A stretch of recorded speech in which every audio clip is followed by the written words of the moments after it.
Hello, everybody. Scott Golden here, returning with the Pro Wrestling Logic YouTube channel. We've got nearly 2,800 or so of these available for your listening pleasure. Been a long time, been a couple of months. We will be coming back with more regular content, although I don't know entirely what that schedule looks like because my schedule with various things has been up in upheaval for the last couple of months, and I don't know if it will return to the way I want it to be. I will say I will be here more often than I have been in the last couple of months for sure.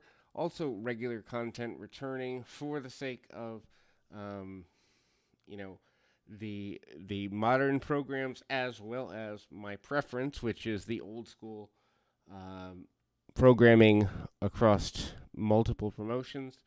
And again, interviews is something I'd love to uh, be able to return to as well. Although, again, not knowing what my schedule looks like, we will be kind of returning to what can be. Anyway, this is the return to our Superstars of Wrestling series. And with over 300 of these, a bunch of stuff on the network has returned with a bunch of new programming as it relates to that. And ultimately, this is the August 25th, 1995 edition of Superstars of Wrestling, right before SummerSlam. This is the time period where the British Bulldog has turned on none other than Diesel. They recap that from Raw, and ultimately, we go into a really decent match to kick off the program. Sunny, aka Tammy Sitch, and Skip Chris Candido opening the program with the 1-2-3 Kid. Match worth going out of your way to see if you haven't seen it before.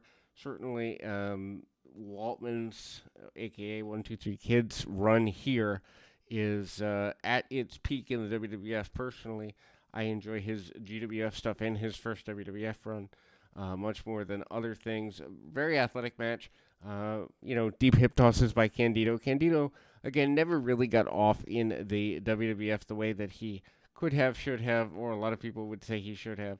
Anyway, dived to the outside by the 1-2-3 Kid. Sonny tries to interfere in that process. We see a couple of replays along the way here as Skip is caught in the double feature with some kicks. Dive to the outside by the 1-2-3 Kid. This is I guess, what we consider a modern day cruiserweight match to the best of our ability from 30 years ago, but it's not so overkill that there's no psychology. 1-2-3 Kid also coming in. Something simple, but for independent workers checking things out, worth checking out. 1-2-3 Kid even shakes his hand off after hitting a chop, and then a tip up. Skip also making fun of Barry Horowitz, patting himself on the back in the process, and they actually run through a commercial break, which is relatively rare. Snap suplex by Skip, and Skip manages to go after his adversary relatively quickly here. Toss to the attempted spin wheel kick by the 1-2-3 Kid, and gets skipped the first time. He goes for the move the second time, and this time Skip is unable to stop his adversary, or 1-2-3 Kid's unable to hit his adversary. Barry Horowitz comes out to interfere. Of course, Horowitz has been with Skip in a mini program, and ultimately we see Skip steal the victory from his adversary using the ropes in his trouble, and Sonny happy with that. We go to a report card segment with Dean Douglas. Dean Douglas, of course, a.k.a. Shane Douglas, and Douglas, without a doubt, certainly very happy with his foray into things. He basically says that he is more than satisfied with trying to get a grade to the 1-2-3 Kid, and they show highlights where he's basically making fun of him and ultimately, setting that up. Then we go to a SummerSlam report. Todd Pettengill still there. Pettengill has such infectious energy, and I can't believe I'm going to say this, but I prefer his work over much of what is in the WWE now as far as announcers are concerned, because it feels more legitimate, feels more real. We get Diesel and Mabel on top. 1-2-3 Kid and Sean, not 1-2-3 Kid, but Razor Ramon and Shawn Michaels for the Intercontinental title in a return ladder match just a few months after their WrestleMania 10 affair. 123 Kid basically says he's going to hold on to his gold. And again, a babyface match, probably not the best of situations.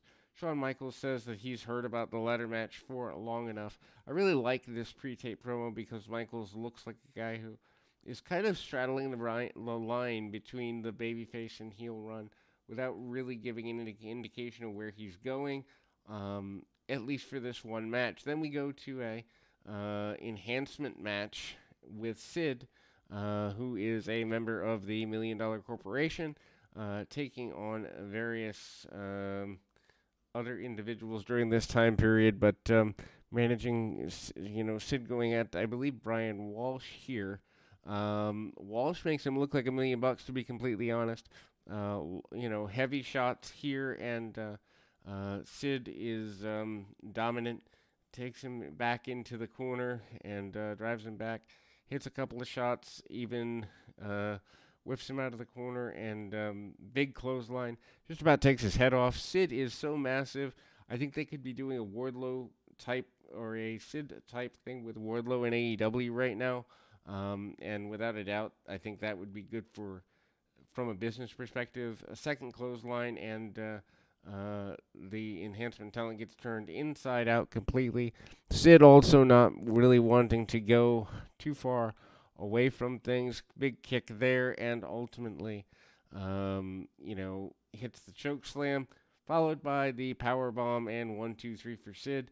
As the main factor in the $1 Million Corporation, Sid still relatively well protected. We see Goldust in front of the Hollywood sign cutting a promo with movie factors, and that really doesn't go too terribly far. The Undertaker makes his way out to the ring with Paul Bearer. They're hyping the Rest in Peace match, or casket-style match, with Kama at the SummerSlam pay-per-view, which is actually, I believe, the next day after this event, believe it or not.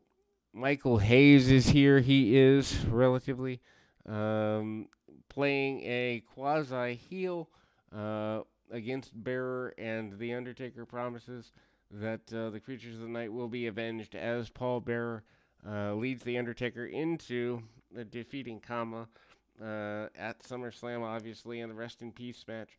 Kama had melted down The Undertaker's urn, and The Undertaker promises to avenge that as well as we go forward. Again, more highlights from Raw. I really don't like the fact that they have this much highlight footage. It's kind of weak and ultimately time killer. The nature, though, of the heel turn for one, Mabel is here, and Mabel promises to take the WWF Championship off of Diesel coming up at the pay-per-view, and ultimately Diesel says he's going to run over Mabel. He's also annoyed with the betrayal from the British Bulldog in the match from the previous week's Raw. Henry Godwinn against the Brooklyn Brawler. Brawler ducks a couple clotheslines, gets caught with a power slam. I believe Godwinn at this point just about had turned babyface. He doesn't remain that way for too long, maybe about 12 to 18 months before going back heel in the Attitude Era, but runs his opponent right into the turnbuckles. Brawler eventually hits his shoulder with a duck out of the way, and needless to say, a couple of Irish whips along the way. Brawler brings the foot up. Actually, for it to be a competitive match for the Brooklyn Brawler just doesn't really make a whole lot of sense to me.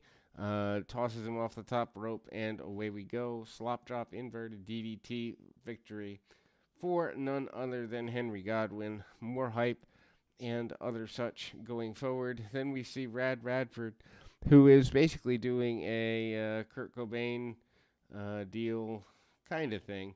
And then he's going into the ring with none other than Bret Hart. And Hart on TV a bit here, as the challenger for the World Championship coming up at the Survivor Series. Still trying to get him ready. Hart pulls him in, and Spicoli, a guy who at this point, his substance use over the next few years pretty legendary, but kind of doing the Punk gimmick. Doesn't really get too far off. Hart with a big back body drop. Hart from basically his 95 is kind of weak. He's coming off the deal with Jerry Lawler, which I guess is fine, although it's really not a strong run. Sends him into the buckle a couple of times. Also, Bret Hart kind of trying to get as much of an advantage as he possibly can. We see Radford cut him off, and Hart is pretty aggressive there. And then, basically Hart does the majority of the selling for the match. Radford trying to calm his man down. Hart gets whipped into the ropes and a Thez press, and then Hart immediately goes raining shot after shot down. Not sure that it's the best use of the maneuver. Hart eventually obviously does get the sharpshooter, hooks him in, and gets the victory. We go back to the issues. Kama promises that he is going to make The Undertaker rest in peace. The melted down urn has been turned into a chain. It's around the neck of Kama, and obviously them being really good friends is here. Bertha Faye will face off against Medusa, a.k.a. Alundra Blaze, for the Women's Championship. Surprised that even gets the amount of promo time it does. Not that it gets a lot, but it gets more here than average. And then, we continue with more hype for the SummerSlam deal. A three-quarter roll from the Action Zone as Skip cuts a promo, and he is aggravated at Barry Horowitz. Horowitz finally getting a bit of a push, and they go up into the SummerSlam thing. Hype for Michaels and Razor for the Intercontinental title closes the program. I believe this is actually the night before SummerSlam, so we'll go, and we'll be back with more right after this.